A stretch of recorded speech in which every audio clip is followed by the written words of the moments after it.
بسم اللہ الرحمن الرحیم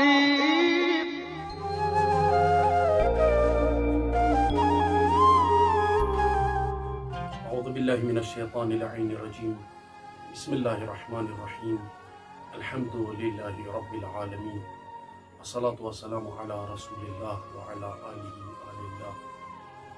اما بعد فقد قال الحکیم فی کتابہ المحکم بسم اللہ الرحمن الرحیم خلق الانسان علمہ البیان۔ میرے عزیز بھائیوں اور عزیز ناظرین و سامعین، آپ لوگوں کی خدمت میں ایک بار پھر زبان کے حوالے سے حاضر ہوا ہوں، چونکہ 3 دروس میں نے زبان کی اہمیت اور وہ گناہیں جو زبان سے سرزد ہوتی ہیں ان کی طرف انشاءاللہ آج سے باقاعدہ ابتدا کی جائے گی۔ زبان ایسا درندہ ہے کہ ہر انسان کو چاہیے کہ زبان پہ کنٹرول حاصل کر لے۔ اسی طرح امام علی علیہ السلام فرماتے ہیں ایک جگہ پہ کہ اجملوا فی الخطاب تسمعوا الجمیل، اے لوگو اپنی باتوں میں حسن لے آؤ، اپنی باتوں کو اچھی طریقے سے پیش کر لو، تسمعوا الجمیل، مقابلے میں آپ بھی اچھی باتیں سنیں گے اپنے بارے میں۔ اگر آپ کسی کے بارے میں آج غلط بیانی کریں گے تو کل آپ کے بارے میں بھی غلط بیانی ہوگی، لہٰذا بہتر ہے خصوصاً اس مہینے میں کہ زبان پہ کنٹرول حاصل کرے۔ اور وہ گناہیں کہ جو زبان کی وجہ سے سرزد ہوتی ہیں ان میں سے سب سے بدترین گناہ ایک جس کی طرف آج میں اشارہ کروں گا وہ جھوٹ ہے۔ تو جتنا بھی ہو سکے انسان جھوٹ سے اور فحش سے اس زبان کو روکے رکھے۔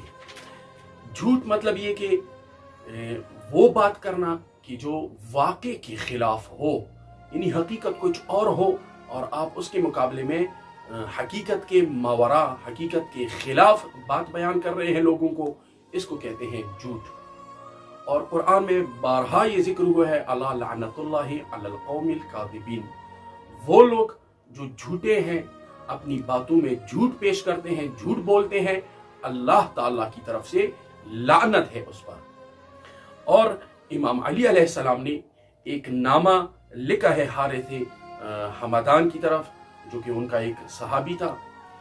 ان کو ایک نامہ لکھا اور یہ نہج البلاغہ میں ہے، 69 نمبر نامہ ہے۔ وہاں پہ امام علی علیہ السلام فرماتے ہیں وَلَا تُحَدِّثِ النَّاسَ بِكُلِّ مَا سَمِعْتَ بِهِ فَكَفَى بِذَلِكَ كِذْبًا، یعنی ہر وہ چیز جو آپ سنتے ہیں ان کو آگے شیئر نہ کرو لوگوں میں، کیونکہ اس کی وجہ سے آپ جھوٹ میں مبتلا ہو جائیں گے۔ جس طرح ایک اور دوسری جگہ پہ امام علی علیہ السلام ارشاد فرماتے ہیں کہ حق اور باطل کے درمیان 4 انگلی کا فرق ہے۔ جس طرح کہ جو بات آپ سنتے ہیں کانوں سے وہ جھوٹ ہو سکتی ہے، لیکن جو